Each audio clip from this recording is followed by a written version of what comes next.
നമസ്കാരം, അമൃതാണ്. അപ്പോൾ ഇതൊരു അൺബോക്സിങ് വീഡിയോ ആണ്.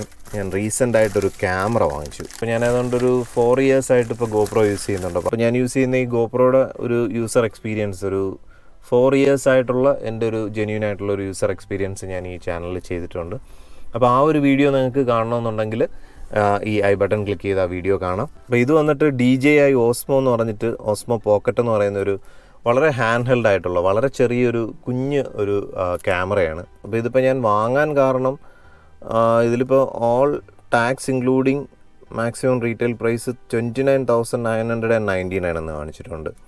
അപ്പോൾ ഇത് ഇറങ്ങുന്ന സമയത്ത് ഏതാണ്ട് 30,000 പുറത്ത് കോസ്റ്റ് ഉണ്ടായിരുന്നതാണ്. പക്ഷേ ഇപ്പോൾ റീസെൻ്റ് ആയിട്ട് ഒരു അപ്ഡേഷൻ നടത്തി DJI ഈ പർട്ടിക്കുലർ മോഡലിൻ്റെ കുറച്ചും കൂടെ അഡ്വാൻസ്ഡ് ആയിട്ടുള്ളൊരു മോഡൽ അവർ അവതരിപ്പിച്ചു. അതായത് ഓസ്മോ പോക്കറ്റ് 2 എന്ന് പറഞ്ഞിട്ടൊരു ന്യൂ വെർഷൻ വന്നിട്ടുണ്ട്. അപ്പോൾ ആ ഒരു വെർഷൻ വന്നതുകൊണ്ടായിരിക്കാം ഇതിൽ വന്നിരിക്കുന്ന കുറേ പോരായ്മകളൊക്കെ നികത്തിക്കൊണ്ടാണ് അവർ ആ ഒരു പ്രോഡക്റ്റിനെ അവതരിപ്പിച്ചത്. അപ്പോൾ അതുകൊണ്ട് തന്നെ ഈ ഒരു പ്രോഡക്റ്റിന് അവർ വളരെ വില കുറച്ചിട്ടുണ്ട്.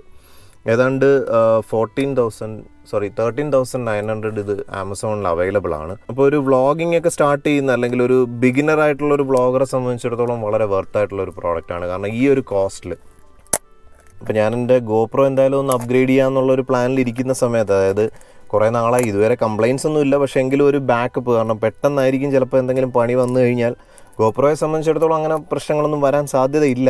പക്ഷേ എങ്കിൽ പോലും നമ്മുടെ സമയം നല്ലതാണെന്നുണ്ടെങ്കിൽ എന്തെങ്കിലും കംപ്ലയിൻറ്റ് വന്നു കഴിഞ്ഞാൽ നമുക്കിപ്പോൾ ഒരു കൺസിസ്റ്റൻ്റ് ആയിട്ട് നമ്മൾ ഈ കണ്ടൻസ് ഉണ്ടായിക്കൊണ്ടിരിക്കുന്നത് കൺസിസ്റ്റൻ്റ് ആയിട്ട് നടത്താൻ പറ്റത്തില്ല. അപ്പോൾ അതുകൊണ്ടാണ് എന്നാലൊരു ബാക്കപ്പ് എന്നുള്ള നിലയിൽ ഇതും കൂടെ ഒന്ന് വാങ്ങിച്ച് കയ്യിൽ വെച്ചേക്കാമെന്ന് വിചാരിച്ചത്. അപ്പോൾ എന്തായാലും ഇത് നമുക്കൊന്ന് അൺബോക്സ് ചെയ്ത് നോക്കാം. വളരെ ചെറുതാണ്. ഇത് ഓപ്പണിങ് വന്നിട്ട്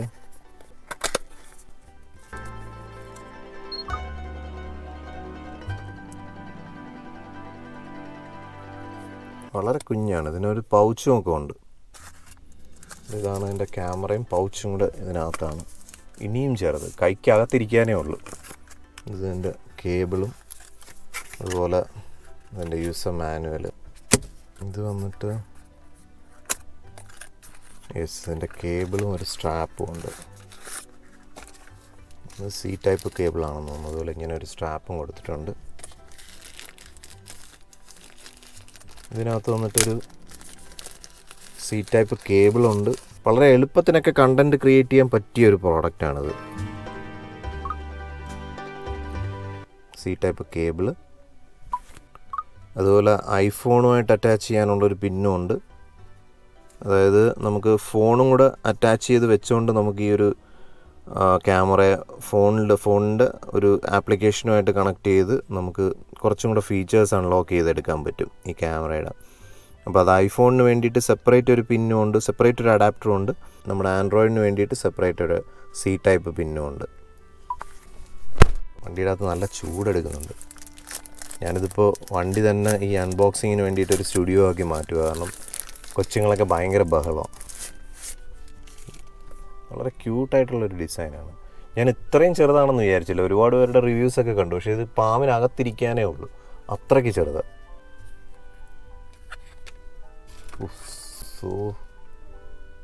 വളരെ കുഞ്ഞാണ്.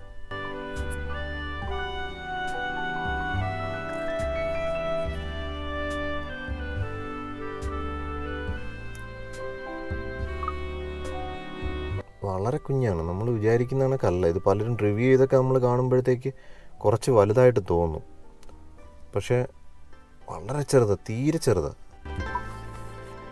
പിന്നെ ഇതൊന്ന് ഓൺ ചെയ്ത് നോക്കാം.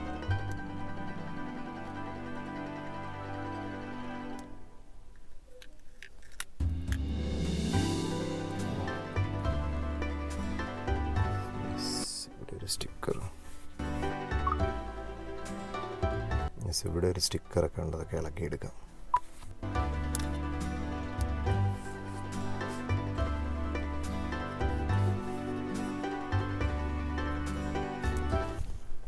Device not activated.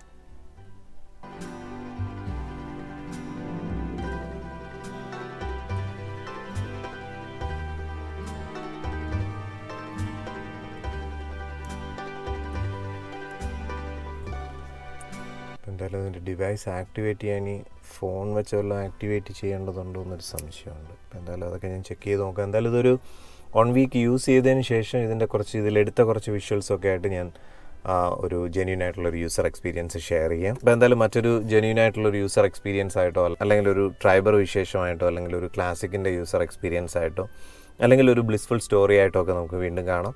Thank you for watching.